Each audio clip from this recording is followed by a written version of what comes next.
So what do you get when you take a foreign film, mix a little symbolism of ginger snaps, and take the romantic plot of Let the Right One In, mix it all together? What do you get? You get this film.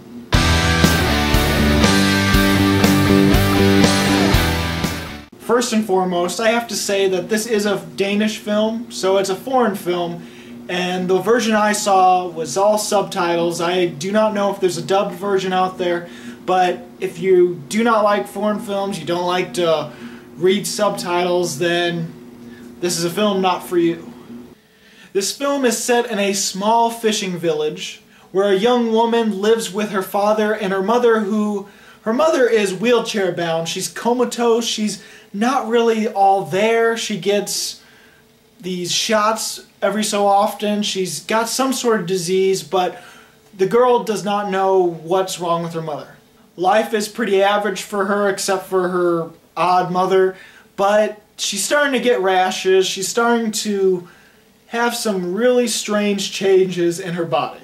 And I know what you're thinking, but, well, technically it is, but but just like Ginger Snaps, it is related to the actual horror element of this movie, which is she is slowly turning into a werewolf. And that's about as far as I want to dare to go with the plot, because I don't want to ruin anything if you're actually interested in seeing this. Because, like I said, it is a bit of a mixture of Ginger Snaps and the Let the Right One In. Now, the similarities it has with Ginger Snaps is that it has a same symbolism of puberty and changing into a werewolf, just like Ginger Snaps has. But in this one, it's a little different because it's not comical, it's not really self-aware, and it's very different from Ginger Snaps in that aspect. Because Ginger Snaps was a little bit of a comedy horror. It wasn't strictly horror. It had some really funny elements to the whole side effects of what they're symbolizing. And then the thing that it borrows from Let the Right One In is there is a romantic subplot that becomes one of the major focuses of the film. The difference is it's not a human boy that is in love with a female vampire and the human boy being the main character. This one is the girl is a werewolf, she's the main character, and a human guy loves her. And very similar to Let the Right One In and Ginger Snaps, it ultimately leads to a final conflict where there's pretty much a massacre, just like you would expect in that kind of horror movie. Another thing you need to know is this is a very, very short movie. It's only an hour and 20-something minutes, which is, quite frankly, the same amount of time that I've been seeing all these other movies that I've been reviewing lately.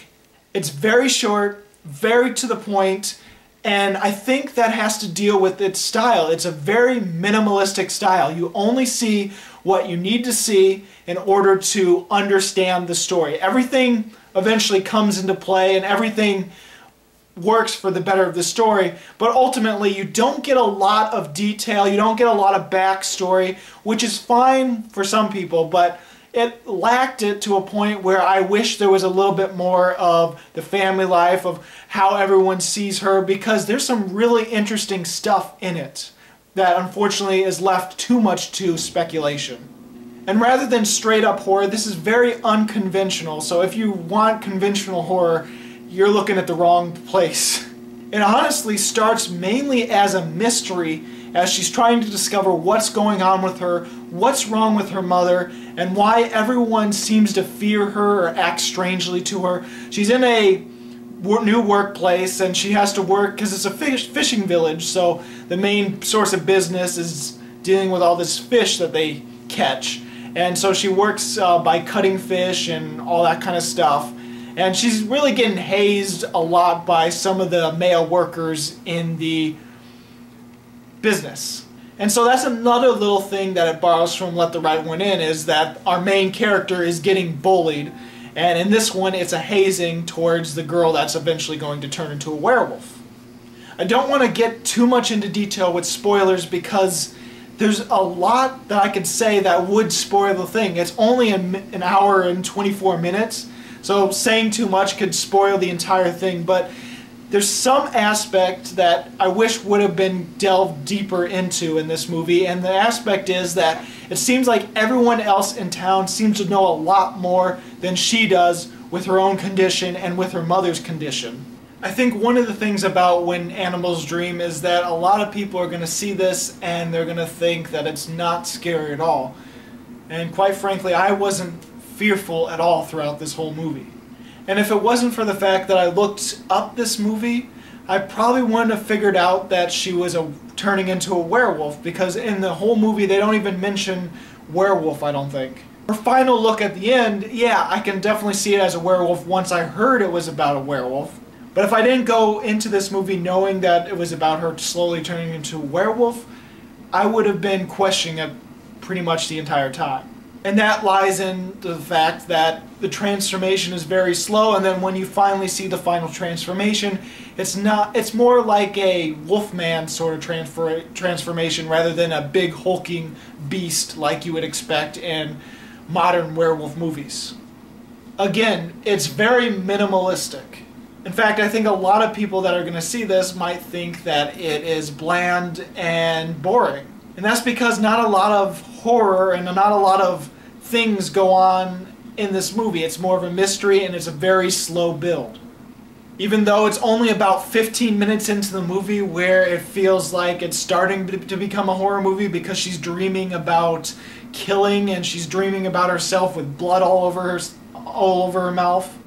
So even though the horror elements come 15 minutes into the film, roughly, it feels like a slow build because a lot of non-conventional horror is happening throughout the movie and not a lot of horrific elements are happening. It's more along the lines of she's getting bullied at work, she's getting hazed, she's dealing with family life, she's trying to figure out what's wrong with her mother and what's wrong with her, and it's not what you would expect from a werewolf movie.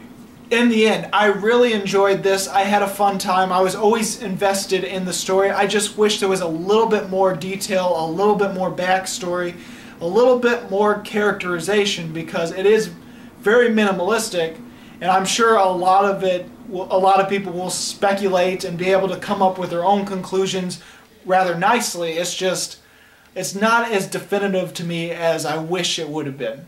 Now, if you're a fan of Ginger Snaps and you're a fan of Let the Right One In, I encourage you to give this a try. You might like it way more than me. I like both of those films, but I was sort of a little bit above average when it comes to this film. So I'm going to give When Animals Dream 3.5 stars.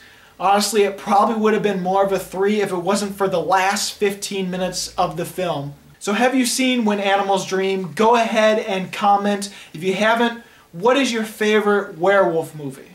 And as always, this is Bruce Gifford, and this was Just My Opinion.